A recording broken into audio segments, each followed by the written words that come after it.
today's episode, and it's all about the death care industry as a business.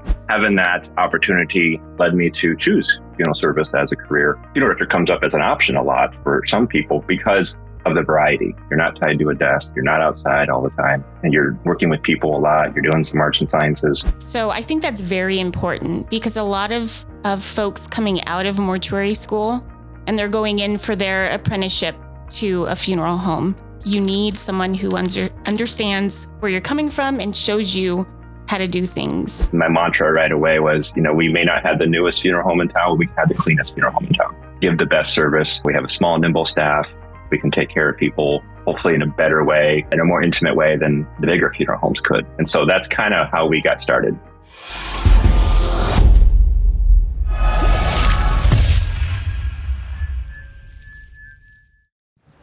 Welcome to the Every Turn Podcast, a place for entrepreneurs to tell their stories, share some of their industry knowledge and secrets, explore their challenges, and yes, of course, their successes found within it all. I'm your host, Chad Chase, and I look forward to sharing this week's episode with all of you, so let's dive right in. Hello, everybody, and welcome to this episode of the Every Turn Podcast. I am Chad, your host, and I want to remind you guys where to watch us, listen to us.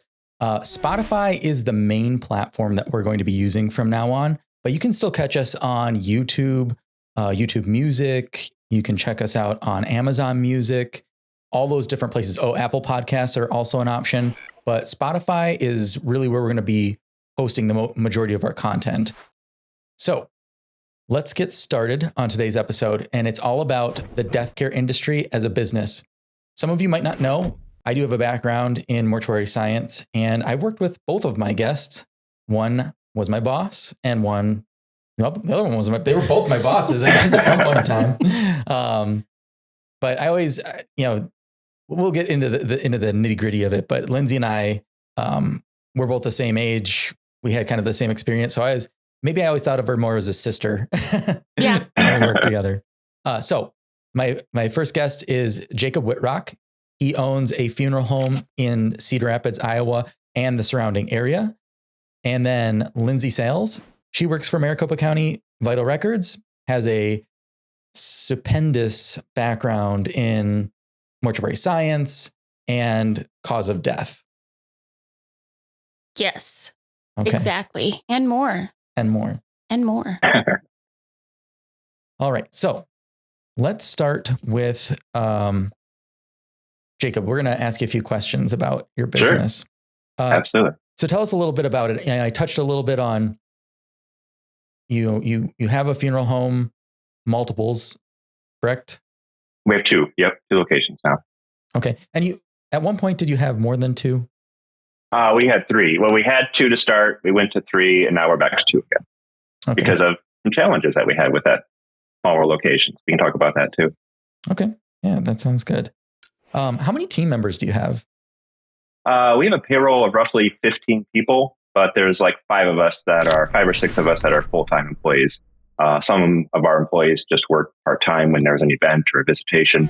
Some are part-time admin people, part-time leisure specialists. So we have a pretty good team, and some of the team doesn't overlap. Some of them are here at different times of the day. And so oftentimes when we have company events, they're like, you work at Stewart Baxter? Because they don't have any overlap of their duties. So they're here at different times of day. So that's been interesting too. Yeah, that is very precarious. And, when I first started working for you, really it was one location that was functioning as a full-time funeral home. And you were just starting out at the time. So I'm sure it's a lot more interesting having 2 fully functioning funeral homes with the revolving staff. Right. Well, you were here in the early days, I would say, compared to where we are now. Thanks. I don't remember I don't remember the exact year you were here, but I think it was a pretty limited staff at that time. You might have been one of the first somewhat regular employees that was here. When I first purchased the funeral home, I was the only guy here most days. And so it's been quite the change to go from, sitting here by myself most days to having, 3 or 4 people here nonstop throughout the day. So it's a totally different environment than when when you were here back then, but it's also pretty cool to see it all run and get to that level that we always wanted to get to, just to see that interaction, the collaboration that team members have. I am pretty sure you are happy you don't live in the funeral home anymore, too. I am very happy I don't live here anymore. Yeah. It was very convenient, very affordable. I'll have you know, it was the right price, but the accessibility to me needed to be a little bit more guarded.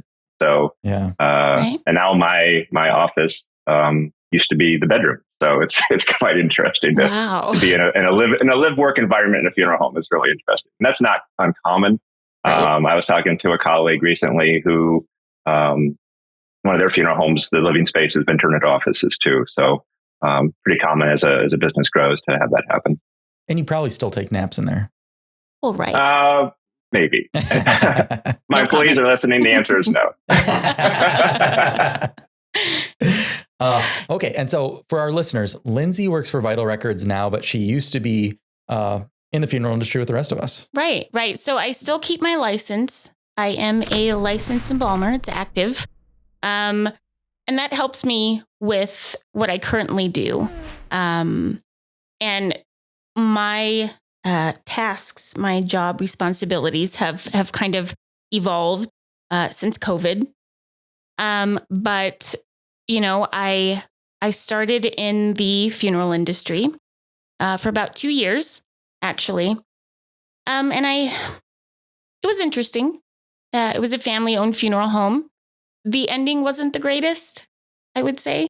So it kind of led me to different things. And I think a lot of people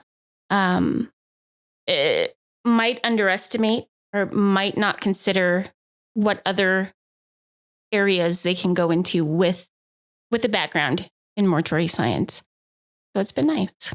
Yeah, and I think that's kind of an interesting thing to think about too, and probably jumps into my next question for Jacob. Mm-hmm. You know, a lot of, especially when you were growing up, you know, because you're so much older than us. Thank you for that. But you don't look it. You don't look Just it. kidding. Just kidding. It's all beauty. It's all lighting and distance. I'll back up a little bit. I look better. That's definitely the embalmer coming out in you. Those rosy cheeks. Yeah. No. Right. Those pink lamps. Uh-huh. No, but you know, maybe not all of our listeners, but we have all watched 6 Feet Under, and that struggle of somebody who is growing up in the funeral industry and expected to take over his dad's business. None of us were in that. First gen. So, you know, what inspired you to become a funeral director? And then how did you, there's not, like Lindsey said, there's not always a pathway to becoming a funeral director. And sometimes there's not even, I mean, you're the very few of being lucky enough to eventually have the opportunity to buy a funeral home, right, you know, type of thing. Right. So how did you go from getting into the industry to owning your own funeral home? I started when I was 16. I was hired by a small town funeral home in the same county that I lived in Northwest Iowa. And I responded to a job posting at the high school. Unbeknownst to the owner, a former employee knew he needed help and posted a job posting for him in our high school. And so I responded to that and started working for him, just doing the odds and ends, nothing on the funeral director side, just washing cars and mowing the yard, doing all those kind of maintenance chores that he didn't have time to do and needed help with. And then eventually, I think a year or so into that, he took me down to the clothing store in town and said, "We're going to get you a suit and have you start helping on visitations and services." And so he was a great mentor, and he's still a great friend today. And we have a great business relationship even yet today, because now we're both here on the eastern side of the state owning funeral homes. And so having that mentor is so important. And I think in any business that or any industry or profession you get involved in, having that mentorship and being able to learn from that person and have them show you why they do what they do and how they do what they do. That was so important back then. And having that opportunity led me to choose funeral service as a career, because it certainly wasn't on my radar at the time. I know a lot of people do those career tests in high school, and funeral director comes up as an option a lot for some people because of the variety. I think some of the questions say, do you like to be inside or outside? Some people say both. Some people, do you like to sit at a desk? Some people say in the middle. So if you're in the middle on a lot of things, funeral service pops up as an opportunity because there's so much variety. You're not tied to a desk. You're not outside all the time. And you're working with people a lot. You're doing some arts and sciences. So the variety of the job, I think, hits a lot of radars. And I think back to your point about the mentorship. So I think that's very important because a lot of folks coming out of mortuary school and they're going in for their apprenticeship to a funeral home. And, unfortunately, there are still some funeral homes that are sink or swim. We're going to throw you in and see what you can do. And, I experienced that where I worked.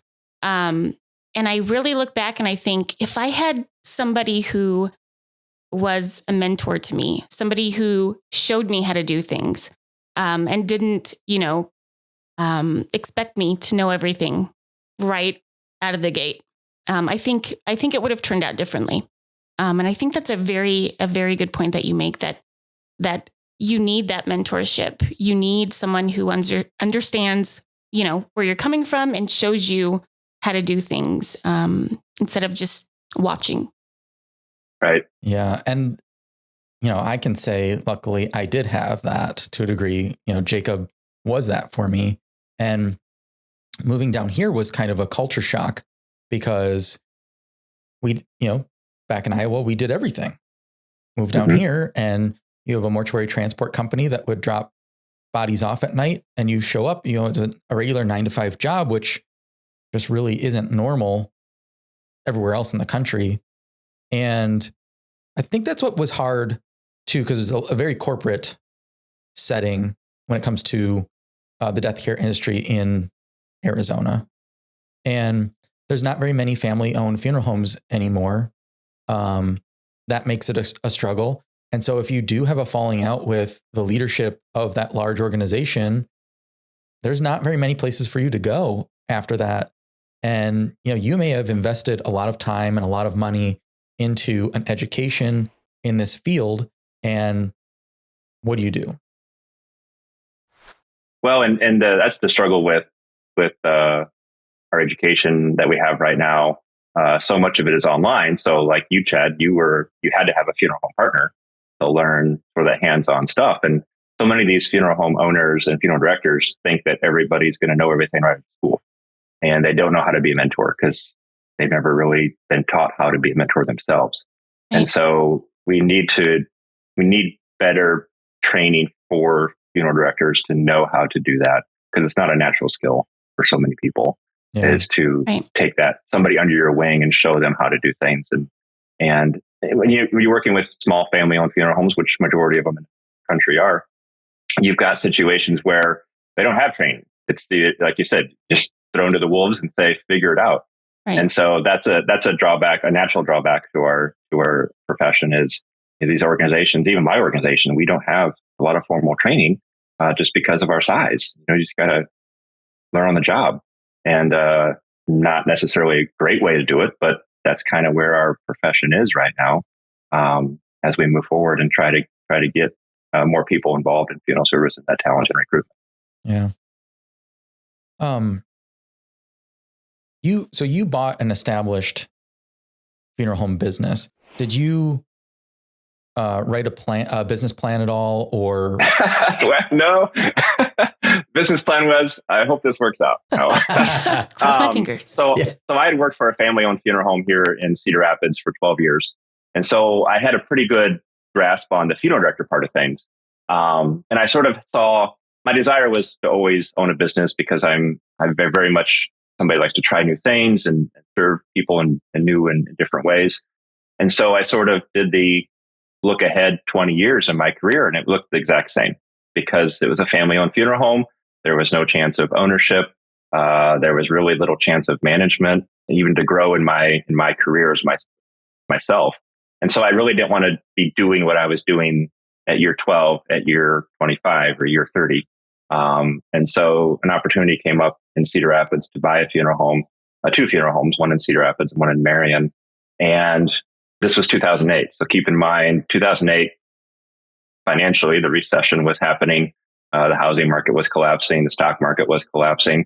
At the same time, our city was under a 500-year flood. And so much of our downtown core completely destroyed by floodwaters.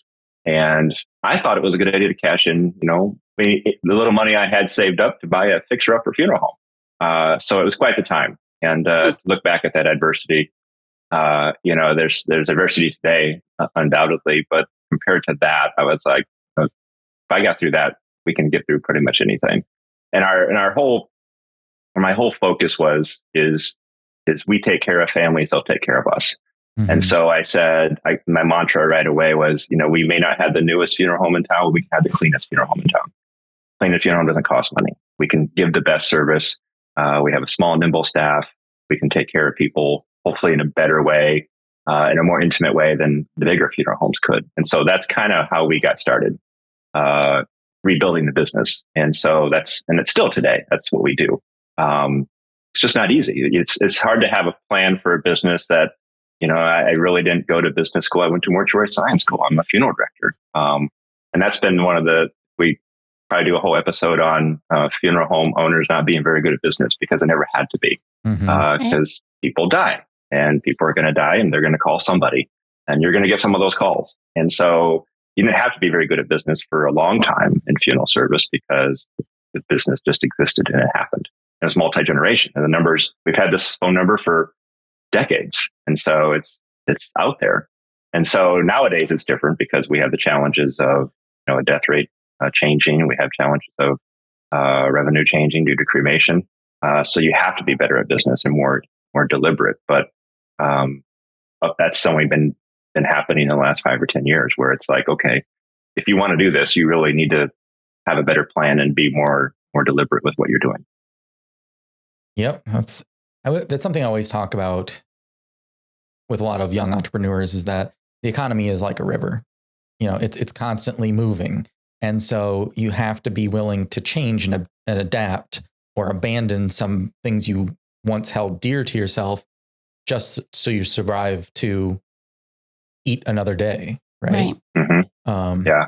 The biggest change for me was going from those days when I was here by myself to now I have employees. And now suddenly those employees have bills too. Mm-hmm. And they have mortgages and they have car payments. And it's like, suddenly the shock is like, oh man, somebody gave me a lot of responsibility. I'm not sure this was a good idea, because now it's just not me kind of winging it, trying to figure it out and just doing the best I can. Now I've got people that depend on me to pay their bills. And so that's been a while since that realization has happened, but it still once in a while, I kind of take a big picture view of that. Like, oh, I gotta actually do things intentionally and not just make it up as I go, because people depend on me now. Right. Something that I've struggled with, and I'm going to do a whole episode on it. I just want to find maybe one or two guests that feel the same way that you do, because one of my guests in my previous episodes brought up, I said something like, sometimes my employees never really understood what I struggled with to pay them, really, like to make their job exist, to continue to have them on our staff. Like sometimes it was a big struggle. And, the guest was like, well, they're not supposed to. And okay, I get that. Right. And I think that comes from the idea of when you've been a manager, but you've never been where the buck stops position of owning your own business, there is a way you can dissect that. So for me, I will always say that a manager will always try to find the good in you to develop further, and they will give you chances because it's not their money. But an entrepreneur, a business owner, the way they see you, they're going to say, am I getting what I'm paying for? Am I getting what I'm paying for? Am I getting what I'm paying for? And if I'm not getting what I'm paying for, you got to go, because business owners, like you said, funeral directors wear a lot of hats. You wear almost maybe another trunk of hats as a business owner, like right. things you never wanted to do as a funeral director. Yeah. And you don't have time. You don't have time to sit there and hold hands and develop Mhm. people. So you're really I like to say, I don't like to babysit people, but you also have to work to develop people and set expectations. So it's Right. it's a balancing act of saying, like, just want them to do what they've been hired to do. But you also know that, and I've learned this because I'm a very laid back, Jed probably know, I'm a pretty laid back guy. Mhm. And I don't like babysitting, and I like people just to take care of things. But I've also learned, just had a training down in Orlando, and learned about different personality types and what some people need to do their job, and what some people are just going to do the minimum, and that's, you need them too. But you got to identify who those people are and find their strength. Now, do you think so? There are different industries, right? And so maybe for the grocery industry or something else, that head person, they're looking at, are they bringing in the money? Are they doing what they're supposed to? Am I paying them for what they should be doing? Do you think that it's different in the funeral industry, in the death care industry? Because it's not solely about, there's a whole different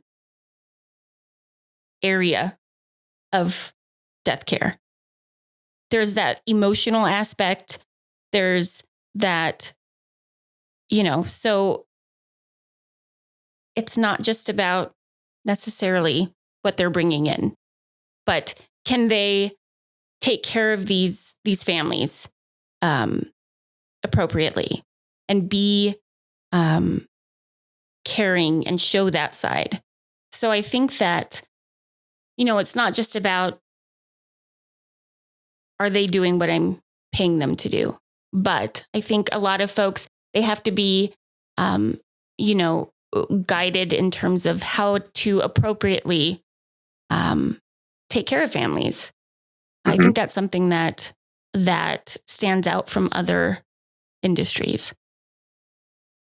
For sure. You've got that level of empathy that's needed, undoubtedly. And there's a lot that goes into funeral service that the public would never understand, of course, right, what happens at a funeral home. But having those people and taking care of them so their mental health is protected too, because we deal with a lot of stuff. Mhm. And I've narrowed down for my business anyway, and this is really true, I think, for funeral service. If you think about everything that we do, we narrow it down to two very basic things. We provide goodbyes and we create goodbyes for families, and we solve problems. Those are the two basic things that we do. And that's a heavy lift for people to do. Some directors do that very well and are good about not taking that home with them, all those problems that they're trying to solve. Some funeral directors, I've had both that, struggle with the separation. And it's because they care so much. And those are good people. But sometimes you got to be careful with them because there's a lot of weight on their shoulders. And, we try to have a collaborative team environment here where all that weight doesn't fall. But in a smaller funeral home where there's nobody else to do things, right, they do more. Chad, you were, I think, in a bigger funeral home where there was that separation of duties at one time. But, in some of these smaller places that you do a lot of stuff, you wear a lot of hats, even the staff. Yeah. And I think that's reminiscent of a lot of small businesses, though. What I have going on now is much smaller. So my last employee, again, he had to wear a lot of hats, cleaning Airbnbs, washing cars, messaging guests, and so on. And so you really do have to find the adaptive person that's willing to kind of jump in and try things out. That's where it's hard to find the right person. I think kind of what you were trying to touch on for the funeral industry, because you can have somebody that's very capable of handling different types of work and wearing those different hats. But then there's this whole other side that you're like, you would be a great funeral director, but they have to have that empathy. right. They have to have that ability to sit down with a family and work through those feelings and not allowing it to stick to themselves.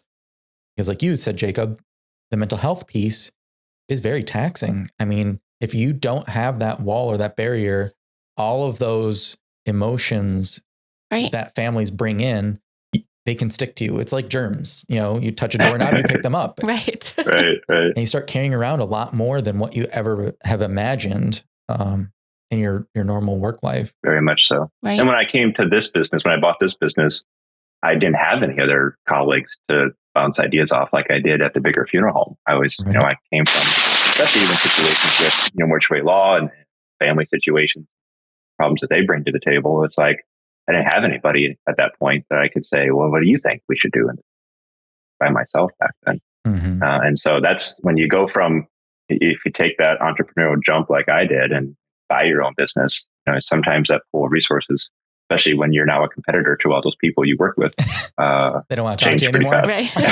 Right. Figure it out yourself. There's some rough days there for a while, but we're on good terms now. Good.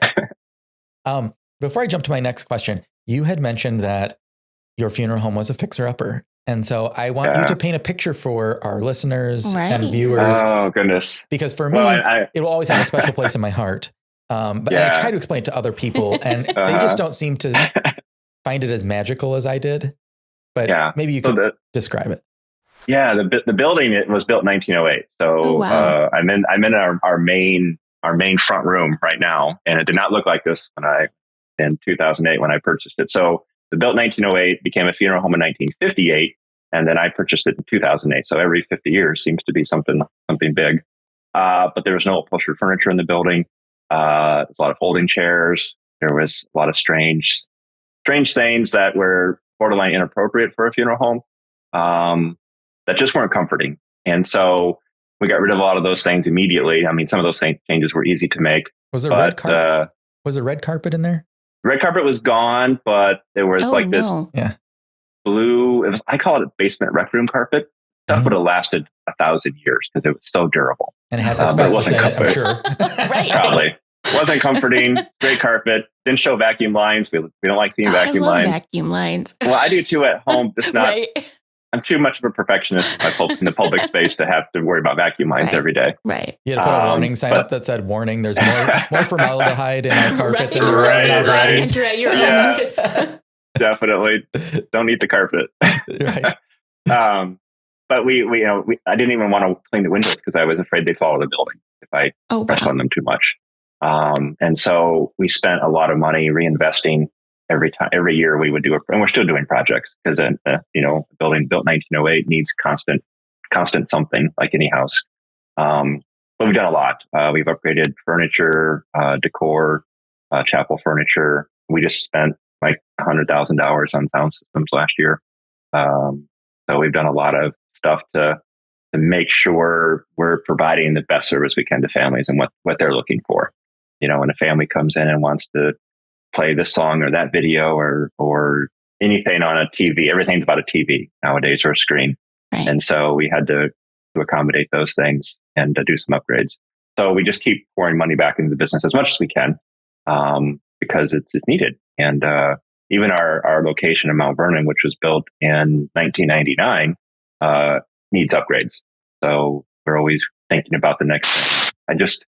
I wish I could just stop some days and not think about the business all the time, but it's in my nature it's always on my mind. I go into restaurants and I'm looking for burned out light bulbs because that's what I do when I walk into the funeral home.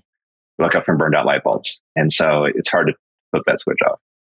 Yeah. But we've done a lot and it shows people notice and just more comfortable. And again, everything that we do goes back to those two things. Are we providing a better goodbye? Or are we solving problems? And so anytime we do a project at the funeral home, we think about a new service. Those are the two questions we ask ourselves. Are we checking those boxes before we do something? Well, and back there, there's a mantra in business that if you have good service or your product's good, though, that one customer is going to tell 5 people. And in the funeral industry in Cedar Rapids, from my point of view, when I was younger, I saw that actively occurring in front of us because you have one little church lady that, you did a funeral for her husband. And now all of a sudden that's all she can talk about because the service that you provided was just so phenomenal. And it was the perfect goodbye, for them. And they want everyone in their age bracket at church to know that, because they also want them to have that same experience. Right.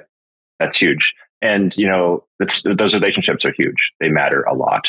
And I think that's in any business. I think we underestimate, especially since we sit behind screens a lot, we underestimate the power of those relationships and what they mean. And so, when we take care of a family and they send us a greeting card, or I had a family, I did a pre-arrangement for somebody in there that they had, and they brought us a pie the next day.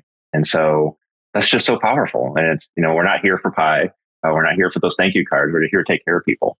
But when you can make an impact that moves people to do that, and even more powerful nowadays is Google reviews. Having Google reviews, we're very proud of our Google reviews. Here at Stewart Baxter, we have the highest rating in town, and we have the most 5-star ratings in town. And so sometimes I get a little teary when I read them, because employees are named, our funeral directors get named in those reviews, and they remember what they did for them, how they felt when they were here. And so having that's the newest way to reach people, especially in a more mobile society. Is I read them. For me, I don't read the 5-star. I usually go to the lower star ones just to see if they're valid. Like, is this person just complaining to complain, or do they have a legitimate gripe? And so it's powerful. And I even had one family that they wrote on a review that they had never done one before, but they wanted to make sure if somebody was looking for a funeral home in Cedar Rapids that they found us. That's awesome. And so that's just powerful. Yeah. Powerful when people do that. Yep. Looking back at those first baby steps you took versus where you are now, what hurdles did you face that you thought were going to be insurmountable? The one that still feels insurmountable some days is cash flow. That never stops as a business owner. How cash flow can change and fluctuate. You go to bed. It's like a kid with a tooth fairy. You go to bed and you're like, God, I hope a deposit's made in my account. How much is it going to be? Yeah. Hope that insurance company sends me a check today. So exactly. Pay for this funeral. Cash flow is a big thing. The changing landscape on what families are looking for, in particular, families choosing cremation, which is increased every year, and it will increase every year for the foreseeable future. Those are challenges, regulatory challenges between OSHA and FTC. Those are moving targets that never seem to stop. Those are the things that keep me up at night. Right now, I've got a pretty good group of staff that helps me to run the funeral home. So a lot of funeral home owners have challenges with staffing and attracting people to work. I'm blessed right now. I've got a great staff that takes really good care of the business. I'm focused on building a business. They can take care of the day-to-day stuff. So, but certainly that's a huge thing. And most funeral homes, especially rural Iowa, has trouble attracting people. And that's not just funeral service. That's just anybody in particular. Very few people want to be in those areas right now. And I'm curious. So what is the cremation rate there in Iowa right now? For the whole state, I think it's around 50, 55 maybe. We're closer to 70 to 80 in Cedar Rapids, which is normal for urban areas to be higher. Oh, okay. I was just looking at the National Funeral Director Association had some stats out. Iowa, by 2030, 2040 range, the whole state will be where I am right now. Wow. And I don't, cremation's fine. So a lot of funeral owners still complain about cremation. I get frustrated by them because it's like, we've known this for 20 years that this is where we were going to be. I don't know why you thought they were lying to you about this. So I get very frustrated with funeral directors who complain about cremation. I am not one of them funeral directors. You can still take care of people. It's not about, we focus on the service, not about the disposition. If you want cremated, you want buried, if it's legal, we'll take care of it. But talk to me about the service. Because when you say I want to be cremated, people are like, that's fine, but tell me about your service. Or actually, I have more questions when you say cremation versus casket or body burial, because there's more options. And so it's been to educate families that they still have options, and it's not just cremation and that's it. That you're done answering questions. Just to let them know there's still tons of options they can pick from, and focus on the service, not the disposition. Do you have a lot of crematories available in the area, or is that something I just saw this number too in that research. I think it says, don't quote me, I think it was 79. There's 79 crematories in Iowa. And so seems like a lot, but in, some states there'll be hundreds. Yeah, I mean, that's a good number. I wasn't expecting that. Yeah. So a lot of funeral homes have added that because that's where it's the norm nowadays. Right. Yeah. A lot of funeral homes will partner on crematories together, especially smaller ones. We don't have our own. We still partner. My mentor that I mentioned that hired me in high school, he's in Iowa City, so about 20 miles away. So we partner with him for our cremations. And that way, loved ones are always in the care of a funeral director. And that's why we make that extra effort to partner with him. And he's a trusted partner. Of course, I've known him for as long as I've known anybody, pretty much. So we make that effort to make sure funeral director is always taking care of that. But there's other forms of disposition that are coming up that aren't legal in Iowa yet. They're starting to become legal in other states. Natural organic reduction is one of them.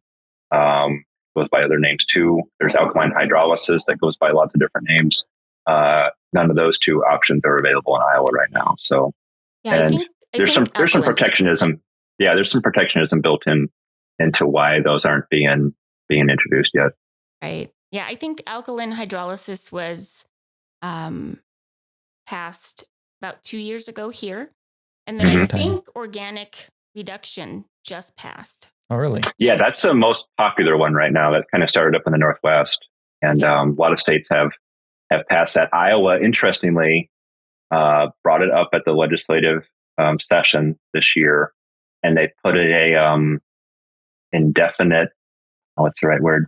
Like tabled it indefinitely? Yeah, basically, and tabled it indefinitely, which I'm not I think that's a pretty strong no. It's not going to happen. And I have lots of, and again, it goes back to my take on it has been it's one more service we can offer if it's legal. So I'm not against it. I have concerns about parts of it, but I'm not against it because it's still, again, tell me about the service. What happens to your body is important. Embalming has its benefits. Cremation has its benefits, but talk to me about the service. That's where I like to focus conversation. Most people don't, I grew up in far eastern Iowa. I always call it the nipple. It's a good place to be. On the boob of Iowa. Dubuque. Right there. Right on the nipple. But, back home, I have a lot of older aunts and uncles now that will say, I don't want any service. I don't want any of this stuff. I don't want people looking at me. And like, we've departed so far from this idea that it ain't about you. It's not about you. And although we do tell people that too. When when you're at a funeral and there's the jerk in the back that's all pissed off and uppity, and you're like, you tell him it's not about him, it's about the person in the box. Right. Right. So there's a control measure you can use that for. But we've departed this idea that like the funeral, the memorial is about the decedent. And it's so much more than that. It's about the people that are left behind, picking up the pieces, trying to digest this stuff emotionally so that, we don't create trauma that messes us up further down the road. Right. And I tell my family all the time, like, I would prefer this, but whatever you need to do to mourn my loss, if you want, a viewing, if you want all of that, if that's what you need, go for it. You're going to get taxidermied. I know. I'm going to hang on someone's wall. You're going to look great. I want a sequence outfit. That's all I know. Maybe we could hook up that portion of the Billy the Bass so you can sing songs. Right. That'd be good. I could do that. Yeah. Press button here. Right. We had that conversation. You had to push your ear. Push your ear. Squeeze your ear. But I had that conversation a lot with pre-need families that come in and they think that they're doing their family a favor by doing nothing. And I had that conversation with them. I was like, again, it's about you, but it's for all of them. And I firmly believe the dead should not tell the living how to grieve. Right. And so I had that conversation. And sometimes those families will go back to their kids or their grandkids and say, I'm working on my plan and this is what I'm thinking. Do you want a service? And usually the overwhelming answer is yes, we want a service. Absolutely. Yeah. And so they come back and they totally change their mind because they think they're being humble. They think they're going to be no fuss. They don't want anybody to cry. Well, it's grief. Your family's going to cry. They can either cry here at the funeral home all together, or and make it easier for themselves, or it's going to affect them negatively for a long time afterwards. Yeah. They can cry individually with their therapists. They better cry for me. That's all. Yeah. Well, I sometimes I'll put it in perspective for families, or somebody that's doing that. And I say, even if they have a death, it's not a prearrangement, it's an at-need death, and they don't want to do anything. And especially if they're like in our Mount Vernon location, a smaller town, I'll say, you can have one visitation where 200 people will come and support you and love you and be with you, or you can have a visitation every time you see them out somewhere else. Mm-hmm. So you can have one visitation or 200 visitations. And so usually that helps put them in perspective, like, hey, this is important. It's not just important for me, but it's important for the community to come together and say, this person matters. Well, and I think too, a lot of folks, especially when they're going to make prearrangements, so that their family doesn't have to deal with it, they're thinking of the financial aspect of it. Sure. But I don't think they take into consideration the other aspect of your family is going to have to grieve your loss. And, they don't take that into consideration, and they think that they're helping their families by, taking care of the financial part in advance. But I think, it helps if people take into consideration, well, there's this whole other aspect of a funeral than just the money.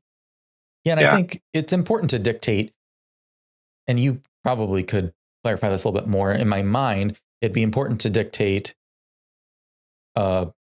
faith-based rituals that you would require your family to go through. And then anything beyond that, you would want them to grieve in whichever way necessary when it comes to a memorial.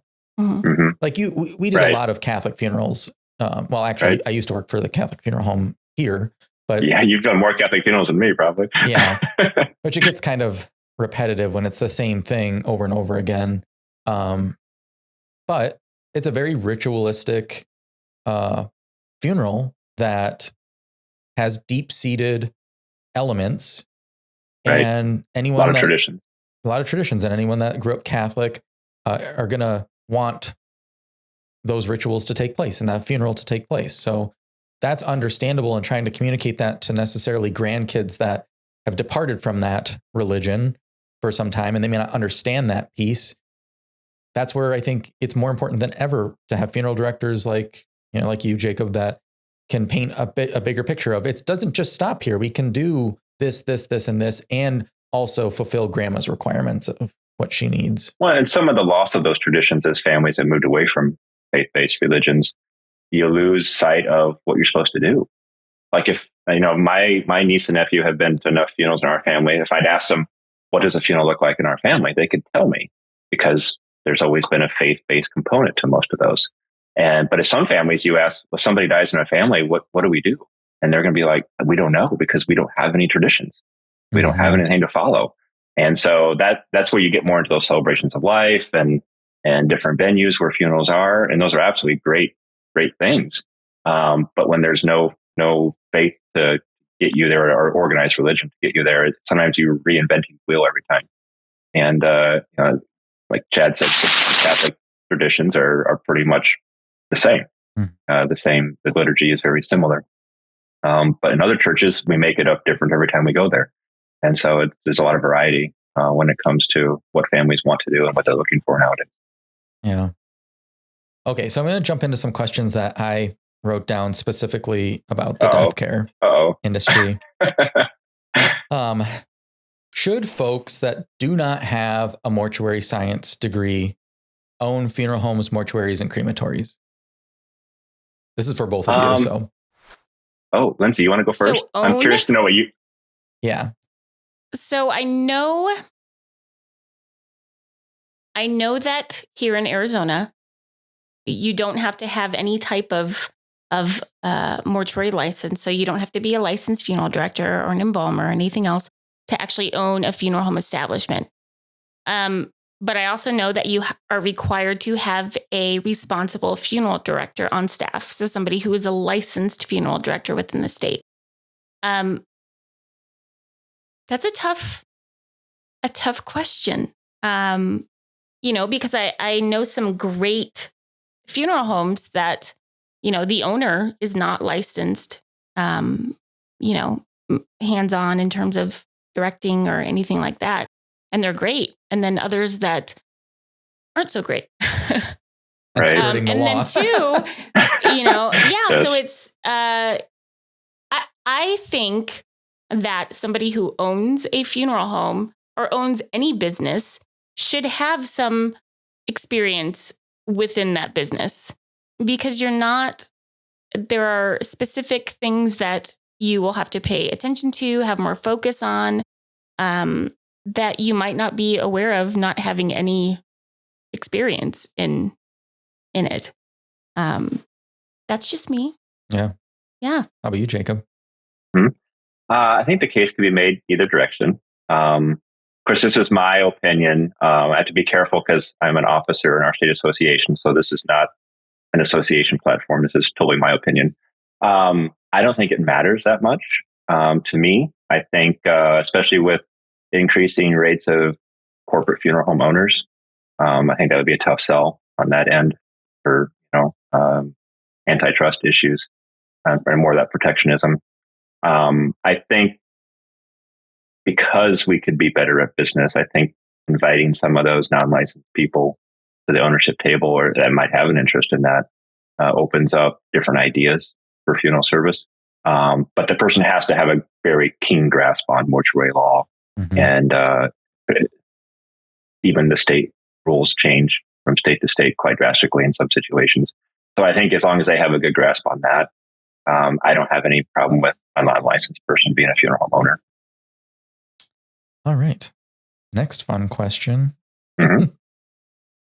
Do you feel a disconnect in the industry when it comes to some of these facilities you see on social media? There's one in particular that keeps popping up in my feed, and it's a Southern funeral home. And the owners act like they are some type of royalty hierarchy. They keep posting videos about it. That's what their whole social media is about. They obviously fall in line with the law when it comes to images and such when it's referred to decedents and families.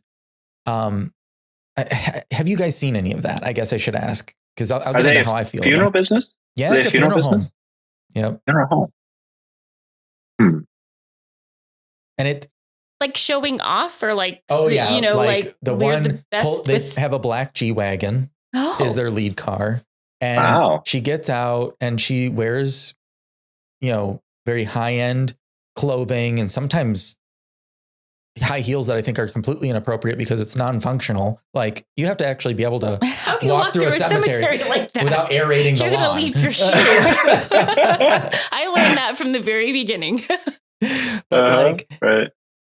I just see these videos and I'm like, where there's total disconnect. Like, you don't understand. It's not about you. It's about the family that you're serving. Yeah. I don't know. I'll have to send it to you guys. Go ahead. Yeah. No, I just think like, I feel like some industries or anybody in a specific industry kind of, focus on that. So, we're fancy. We have these nice vehicles. We wear these nice outfits, and they're focusing it more on them. But I think they're also looking for those individuals, those families or whoever that think that's important. Yeah, true. I would agree. Like, we call it the rolling stock, the cars. It's prettier than it was when I started. Oh yeah, we got rid of those Buicks, and now we got at least Cadillac. But in some of those places, a fleet of Escalades is normal, or a fleet of limousines is normal for a funeral. Just depends on the region and the city that they're in. But you also, some of those funeral homes are creating ceremony. They're creating those traditions for families that don't have one. So, the biggest concern to me is the disconnect for me right now, from my perspective, is the low cost discount, like in particular online cremation businesses that offer no service, and they're basically a disposition business that are just getting rid of bodies for people, versus, a business like us that's, we're value and service oriented, at a cost that, comes with those values. So sometimes that's the disconnect that I see most often currently is it's sort of some places are racing to the bottom on service and cost. And so it's tough because, I want to do the very best for every family, but I know what that costs. It's not $9.95. Right. It's a different price. But it's hard to communicate that to a family because they don't know how to say, how are you going to take care of me? Are you going to treat me well? Do I need all these things? But they can compare price, and they can do it online. They can call around and ask price. So you've got a very short window of opportunity to talk to those families and tell them why your price is what it is and what you can do for them and why those things are. Yeah, for sure. Okay, I have two separate questions. First one's for Jacob. I'm going to ask it and I'm going to give the answer and then you can actually answer it. Love it. Go for it. What's the number one struggle you have owning a funeral home? And your number one struggle is probably vital records. There. I said it. I just wanted to create the grinding the gears. Sit me up. No, just kidding. Wah, wah. Go ahead. What's the number one struggle that you have? Number one struggle as an owner or as a funeral director? As an owner. I think as an owner. As a funeral director, it's where you're going to get the next best cup of coffee. Right. Yeah, exactly. As an owner too. Thankfully, I'm a black coffee guy, so I'm not a coffee snob. I'll drink black coffee any day. I don't need anything else in it. As an owner, I would say just the revenue, because we don't have revenue if we don't have calls, and so right now we're in a period of lower death rate, which is not just my problem, but the problem all across the country. We've got the COVID correction happening. We had those pull forward deaths from COVID that everybody's call volume was 10 to 20% or more higher. Jeez, and now we took care of all those people, and now they're not here to die today because we already took care of them. Mm-hmm. But when we took care of them in 2020 and 2021, we lost revenue per call because we had to eliminate services that we normally would have had for those people.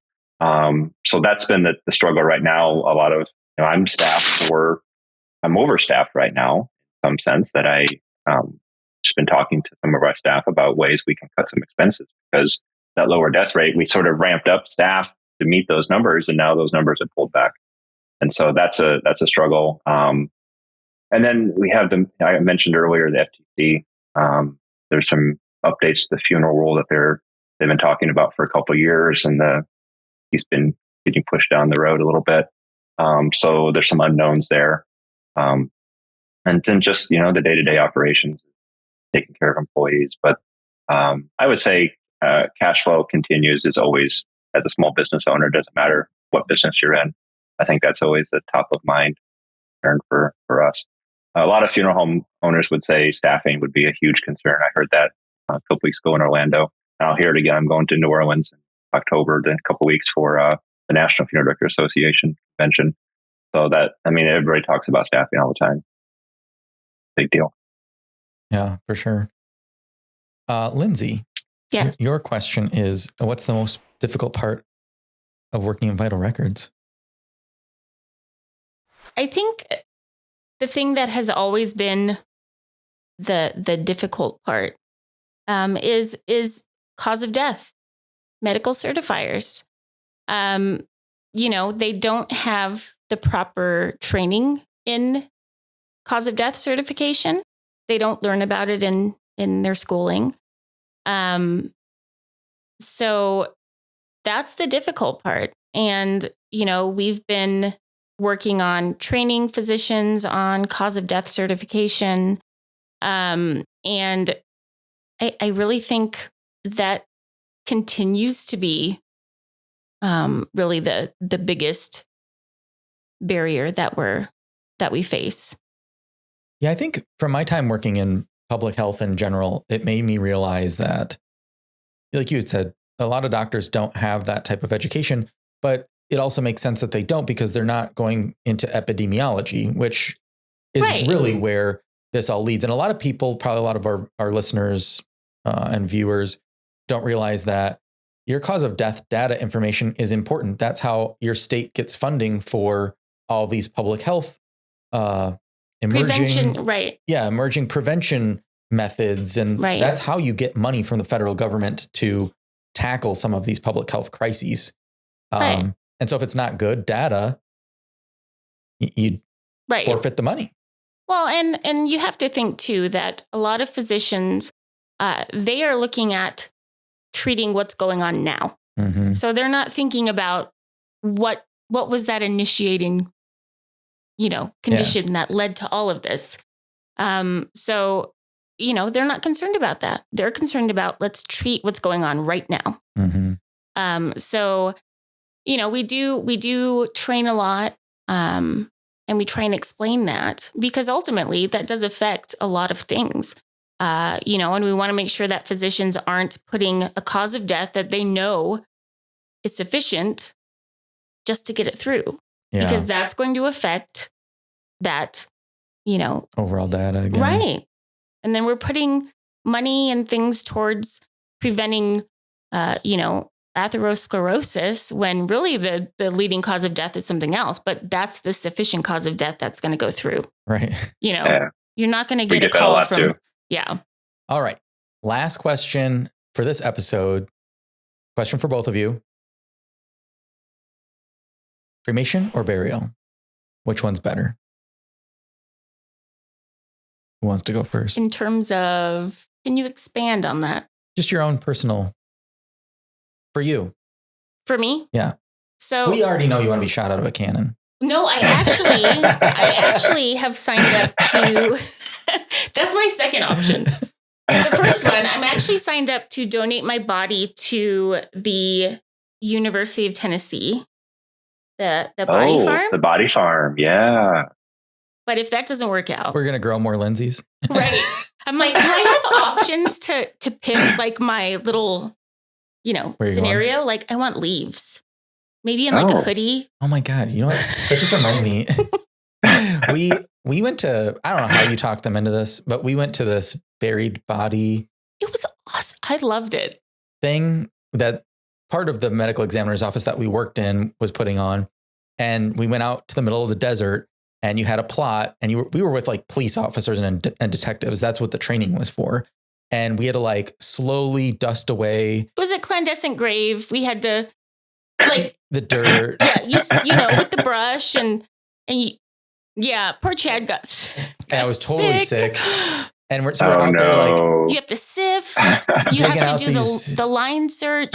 Yes. Like archaeology. We didn't know what we were doing, but we were acting like it. And then there was an envelope that had the background of the person that was buried there. But we had to like dig up everything, put all the evidence together and determine their story and to see how close we were to the reality of it. Right. And it was fascinating. You actually would have loved it because it would have been awesome. Cool. Yeah. Our odontologist and Dr. Fulgenetti, or no, she's the forensic anthropologist. Right. And then Dr. Dr. Piakis. Yes. Our odontologist. They both did, they did some presentations and talks about various things that happened. Like, I forget when it occurred, but there were 2 airplanes that had collided over the Grand Canyon, creating a mass casualty event. And there were some oddities to it. Like they brought half of the people up, the decedents up, and some of them were buried on the campus of NAU. Some of them were left in the canyon. Some of them went home to their families for funerals. Just strange stuff like that. Other stories of hikers falling off the trail in the Grand Canyon, falling into a bowl. I am never taking my kids to the Grand Canyon because they will push one another and one of them will, I have nightmares about that. Yeah. You'll be a news story. It's not going, we're not going ever. And when we were sitting there, I thought, oh, that's really fascinating. And then you watch the news every year. And I think this year there's been like 5 people that have died. Yeah, it's been a lot. Just on the South Rim. But I thought that class was very interesting, especially, when they were talking about the bugs and what type of bugs are present in what entomology. Stage of, yes, decomposition. I knew it was with an E, but they're like, what pupa stage is this Right. larva fly in?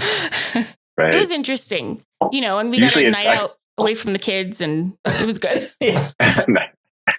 Digging up bodies, not out from the kids. Luckily, it was during the day. It was the desert. Right. Right. Oh, right. Yeah, that changes it. Same question for you, Jacob. Burial or I cremation? think right now I would probably choose embalming with casket burial. That's probably what I would go for. That's the traditions in my family, and provides the most value to me to people who have to say goodbye. People talk about embalming and the potential negative impacts that they feel it brings. But to me, it brings comfort, and it provides the opportunity to say goodbye at a time, days, or even potentially weeks after somebody's passed away. So I have a lot of value in that. And so right now, that's what I would choose if I was going to. So to my family, if I drop dead tonight, you can embalm me, bury me. It's just fine. But I also thought, if I'm 95 years old and nobody's left and there's, the situation's different, maybe cremation is an okay choice there too. Again, it goes back to my preference is important, but whatever best for me. And if they don't want to see me and want to cremate me and make me disappear, I guess that's the kind of grief they're looking for. But if they want to do a goodbye, then I'm okay with that. My family, they don't have to worry. I'm going to live forever. Well, there you go. Are you going to go to Alcor? Yes. I want to be frozen so I can reanimate it. Frozen. Just your head or everything? Everything. Oh. Yeah. I want the Austin Powers effect. Yeah. Right. All right, guys. That's all the time we have today. I want to thank both of you for joining me. Lindsey, it's always been great working with you. We've had a lot of laughs. In amongst the sadness and the grief of death, I think funeral home owners, funeral home employees, anyone in the death care industry has the best sense of humor, because at the end of the day, that's really all we got when it comes to stuff like that. And Jacob, I can't thank you enough to giving me the opportunity to work at your business that you had started. It was really just an infant back then, and now it's this big, beautiful funeral home with amazing staff. Where could folks find you if they're in need of a funeral home in the Cedar Rapids area or in Eastern Iowa in general? Yeah, our website is stewartbaxter.com. Stewart with a W, STEWART. That's our primary place. We're also on Facebook under Stewart Baxter Funeral and Memorial Services. And of course, Google, my favorite spot to be. And you can read all those wonderful reviews. Wonderful reviews. Yes. All right, folks. Thank you again for tuning in to this episode of the Every Turn podcast. Nice to meet you, Jacob. Thank you. Thank you. Thank you, Chad. And just like that, this episode of the Every Turn podcast is complete. I'd like to thank my guest for visiting with me on this episode, and to you, our listeners. Let's meet back here next week and discover the next turn. If you enjoy our content, please subscribe to our channel on your favorite podcast provider. Until next time, I'm Chad Chase.